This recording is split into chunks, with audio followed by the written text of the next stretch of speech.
Ladies and gentlemen, welcome to the Charlotte City Council meeting. Today is August 27th, 2012. My name is Anthony Fox, Mayor of Charlotte. I want to welcome all of you who've come from near and far to be in the chambers tonight, as well as those who are watching on television. We appreciate your engagement on civic issues, and tonight we will have another thrilling meeting of the Charlotte City Council. I am now going to go to the dais and ask folks to introduce themselves. It'll be followed by an invocation that Ms. Kinsey has been kind enough to give, and the Pledge of Allegiance. So why don't we start with our city clerk. Stephanie Kelly, city clerk. Kurt Walton, city manager. Warren Cooksey, District 7. Good evening, Michael Barnes, representing District 4. Patsy Kinsey, District 1.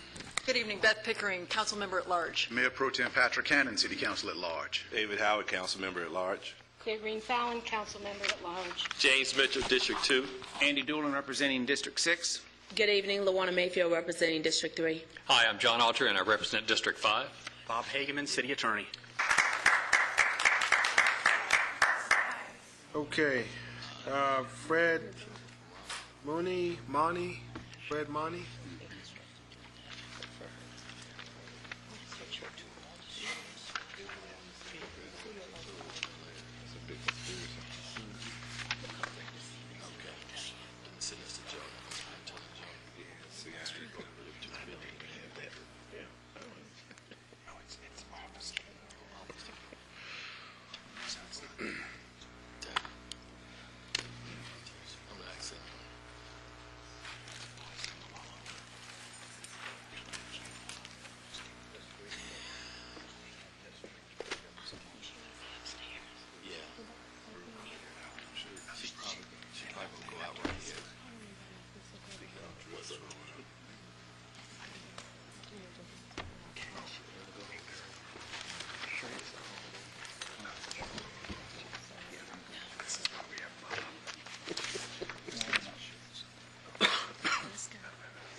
Okay. Yes, sir. Welcome, Fox, city council members. I'm going to be having to be a little careful on stating here. So what you're looking at, we're just going to be addressing the issues about Barack Obama, the President of the United States, which over a year ago I filed 2 lawsuits in which Barack Obama was named. In the federal order, what you're looking at is the first one. That's what the federal judge put a hold on it because I asked for pendant jurisdiction.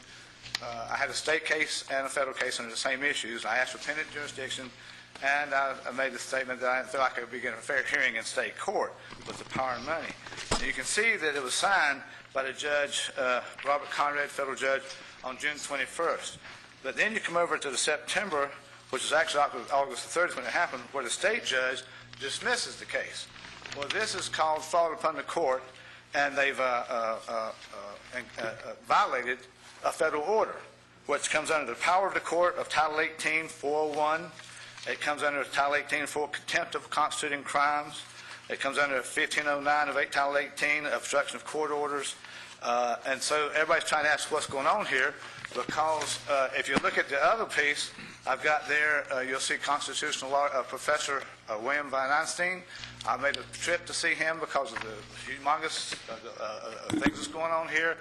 And he looked at the court order, he looked at the transcript, and then he looked at the other court order.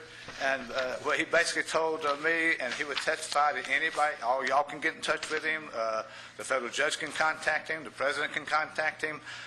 Any news organization wants to can contact him, and he'll testify from the House Judiciary or Senate Judiciary or any rest of them that this was misconduct of the judge in the state case, and it was conduct that was unacceptable conduct, and that it was also that any, not just the judge, but any lawyers in the courtroom, it was misconduct because he said if somebody come into the courtroom and said they had an order to of a stay or for review, that judge had to look at it, and just not even looking at it was misconduct.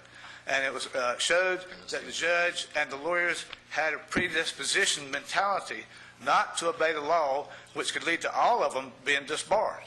Well, why are they doing this? Why are they going through this when they should know what the law is? And the only thing we can start to understand is there some kind of bribery going on here, some kind of corruption? Is there some kind of blackmail going on here involving the President of the United States? But this is getting ready to come out. It's already in front of the federal judge now, and we don't know if the federal judge is going to end up issuing a bench warrant for the President's arrest when he comes here. Now, I've been in front of y'all before and saying somebody needs to look at this, and I just come back from Washington, D.C., talking to the Secret Service up there. They're about to shit a brick over all of this. I'm just telling you like it is. This ain't no joke. You know what I mean? Because this can lead to where this scandal, it can be, or lead to his impeachment. His lawyers are involved here. Appreciate you. Y'all need to do something. Okay. All right.